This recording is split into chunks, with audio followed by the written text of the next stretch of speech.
perkenalkan saya Bidan Isna yang bertugas di klinik ini. Kalau boleh tahu dengan Ibu siapa? Iya.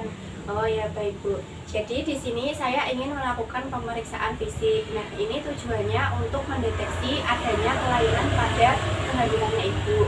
Nanti mungkin lama tindakannya sekitar 20 menit ya Ibu ya. Apakah Ibu bersedia? Iya, bersedia. Oh ya, baik. Sebelumnya ada yang ingin ditanyakan tidak Ibu? Belum. Oh ya, kita mulai ya Ibu ya. Ini yang pertama saya ingin menanyakan mengenai identitas ibu dan suami ya. Tadi nama ibu Dea ya. Iya. Umurnya berapa Ibu? 35 tahun. Oh ya, 35. Sukunya berasal dari mana Ibu? Jawa. Suku Jawa. Agama Islam ya Ibu ya. Kemudian untuk pendidikan terakhir Ibu? SMA. SMA. Pekerjaan sekarang? Swasta. Kemudian untuk alamatnya Ibu? Kota Gede. Kota Gede.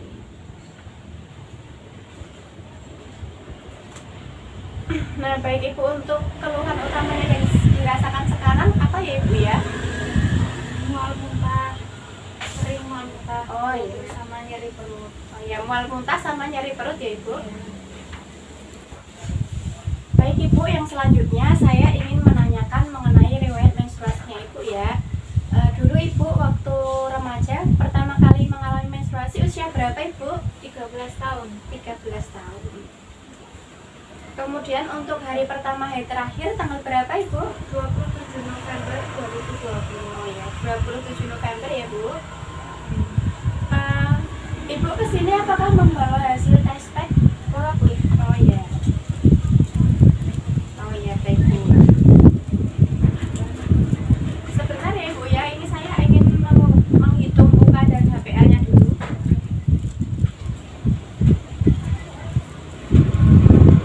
Oh ya, baik Ibu, ini usia kehamilannya 16 minggu ya Bu ya, dan untuk hari perkiraan lahirannya tanggal 3 Agustus 2021. Baik, selanjutnya saya ingin menanyakan mengenai riwayat kesehatan dan keluarga Ibu ya. Sekarang ini apakah Ibu mengalami pendarahan pada vagina? Iya.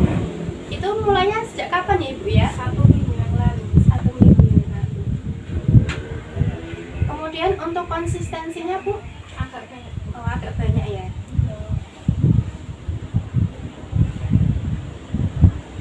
Nah, itu apakah ada juga jaringan yang keluar dari vagina Ibu? Iya, ada. Jaringan apa Bu itu? Gumpalan. Oh, seperti gumpalan-gumpalan itu ya.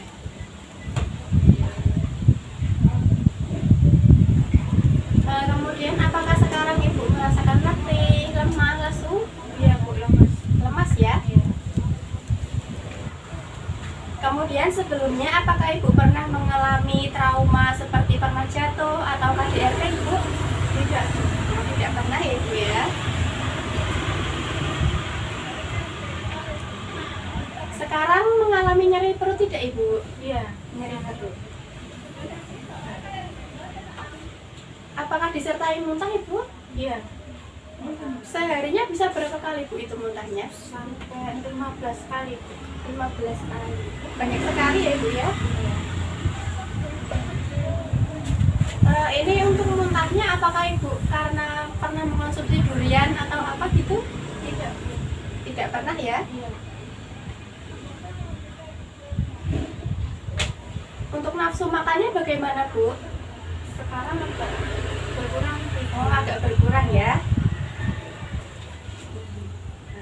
Selanjutnya ini saya ingin menanyakan mengenai riwayat kehamilan yang sebelumnya ya Ibu ya. Ini kehamilan yang keberapa Ibu? Dua. Kedua ya. Sebelumnya apakah pernah mengalami keguguran? Iya. Iya. Iya. Tadi mengalami nyeri perut ya Ibu ya.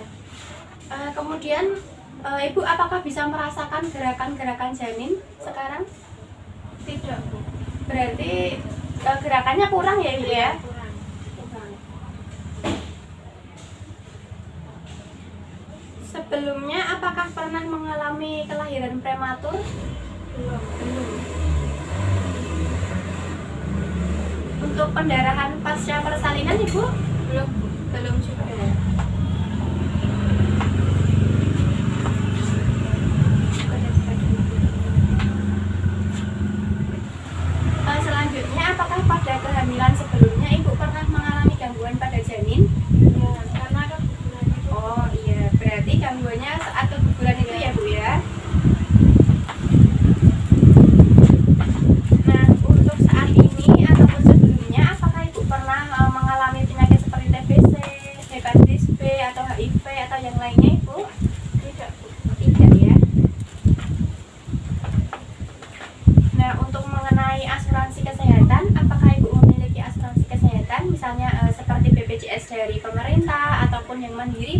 ada? BPJS dari pemerintah. Oh ya, BPJS pemerintah ya Bu ya. Ya baik. Ini untuk mengenai riwayat kesehatan sudah selesai ya Bu ya. Nah selanjutnya ini saya ingin melakukan pemeriksaan fisik untuk mengetahui tentang keadaan janinnya Ibu ya. Ya. Nanti Ibu bisa berbaring di sebelah sini ya Bu ya. Baik Ibu, yang selanjutnya saya ingin melakukan pemeriksaan fisik ya Ibu ya. Yang pertama saya ingin mengukur tinggi badan dan berat badan Ibu ya. Mari Bu berdiri di sebelah sini. Ya baik, untuk tinggi badannya 155 ya Bu ya. Bisa naik ke sebelah sini Ibu. Ya untuk berat badannya 55 ya Bu ya. Nah kemudian Ibu bisa berbaring di sebelah sini Bu. Saya bantu.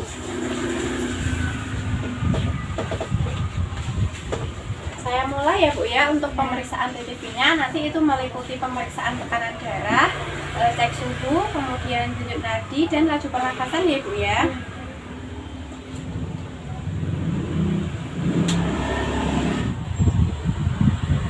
Baik Ibu, yang pertama saya ingin mengukur suhu badannya Ibu ya. Maaf Bu.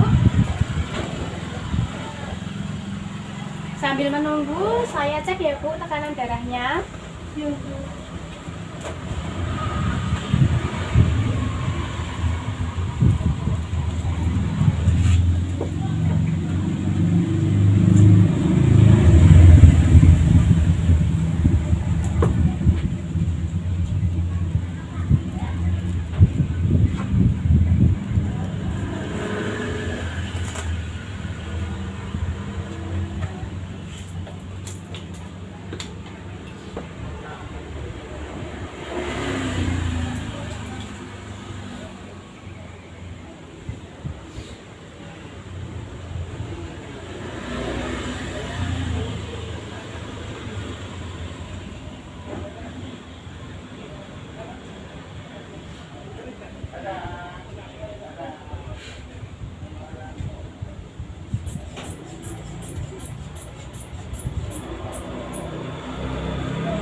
Untuk tekanan darahnya 90/70 ya Bu ya.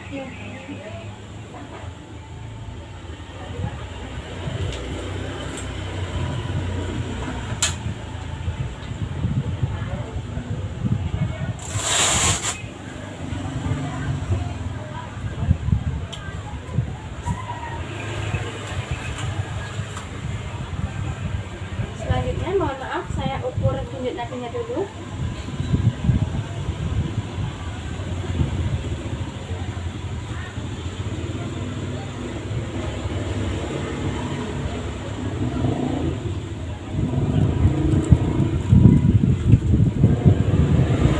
Untuk denyut nadinya 108 kali per menit dan untuk laju pernafasannya 26 kali per menit ya Ibu ya.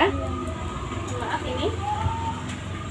Ya untuk suhunya 36,4 ya Bu ya. Baik Ibu, selanjutnya saya ingin melakukan pemeriksaan pada bagian wajah ya Bu ya. Mohon maaf. Oh ini wajahnya agak pucat ya Bu ya, dan bibirnya juga agak pucat. Nah, kemudian saya akan memeriksa bagian perut Ibu. Bagian perut tidak ada bekas luka ya Bu ya. Luka operasi juga tidak ada. Kemudian akan saya coba untuk mendengarkan detak janinnya Ibu.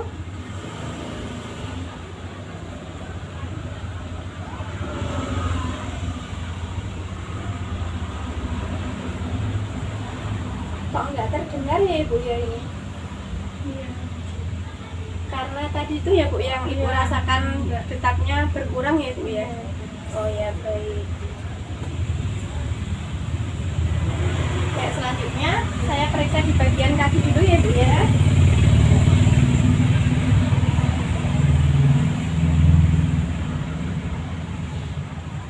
Di bagian kaki juga tidak ada pembengkakan. Untuk kukunya ini agak pucat juga ya Bu ya. Coba Ibu yang tangan. Tangan juga tidak ada pembengkakan.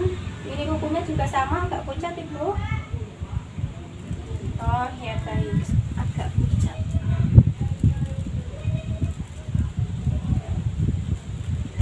Nah, selanjutnya saya ingin melakukan pembersihan pada organ genital lainnya ibu ya. Nanti sambil diidentifikasi apakah ada varises atau apa seperti itu ya bu ya.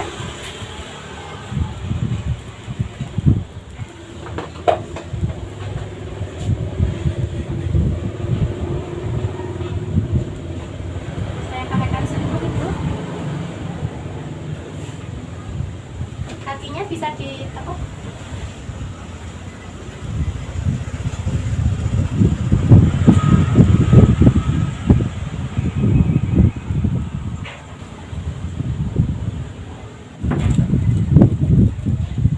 Baik ibu, saya izin bersiap-siap dulu ya bu ya.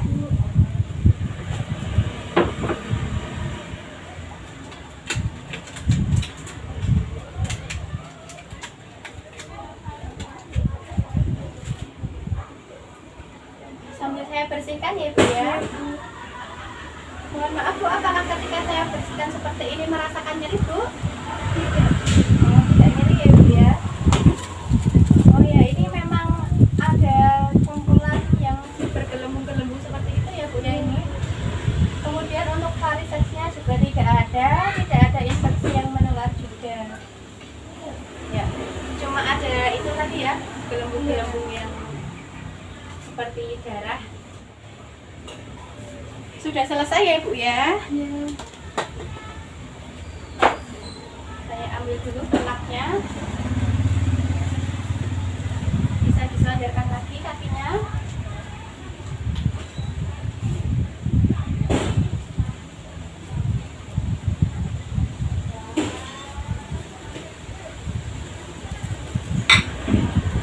Baik ibu, sudah selesai. Ibu bisa bangun kembali. Saya bantu ibu. Pelan-pelan ibu. Ya. Ibu bisa duduk di sini dulu untuk memeriksa refleks patella pada kaki ibu. Relax aja ya ibu ya, jangan kaku. Oh ya, refleksnya masih bagus ya ibu ya. Ya, sudah selesai. Ibu bisa kembali duduk di sini. Baik ibu, sudah selesai ya bu ya proses pemeriksaannya. Nah ini tadi dilihat dari hasil pemeriksaannya, ini mendapatkan diagnosa bahwa ibu ini mengalami hamil anggur. Sebelumnya apakah ibu tahu apa itu hamil anggur? Hamil anggur itu gimana? Oh ya, jadi gini, hamil anggur itu sebenarnya terjadi karena kesalahan pada kromosomnya. Jadi misalnya ketika pada saat pembuahan itu 2 buah sperma itu membuahi 1 sel telur. Nah itu menyebabkan nanti hamil anggur. Nah untuk penyebab yang lainnya itu bisa terjadi karena 1 sperma itu membuahi ovum yang kosong. Jadi sel telur yang tidak berisi. Nah itu juga nanti akan menyebabkan hamil anggur. Nah ini kenapa kok saya bisa mengatakan hamil anggur? Ini tadi didukung oleh ini dari tanda-tanda mulai dari pendarahan di vagina ibu, kemudian ibu mual muntah sampai 15 kali ya ibu ya tadi. Nah ibu tadi juga mengatakan bahwa keluar kista yang bergerombol. Nah itu juga seperti tanda-tanda hamil anggur. Nah untuk yang lainnya juga tadi pada saat pemeriksaan fisik ibu wajahnya agak pucat ya ibu ya, dan itu kukunya juga agak pucat. Nah untuk yang lainnya itu ada DJJ-nya. Tadi ketika saya periksa itu tidak terdengar. Nah itu juga merupakan tanda-tanda. Nah sebelumnya ibu berat badannya berapa ya ibu ya dulu? 60 bu.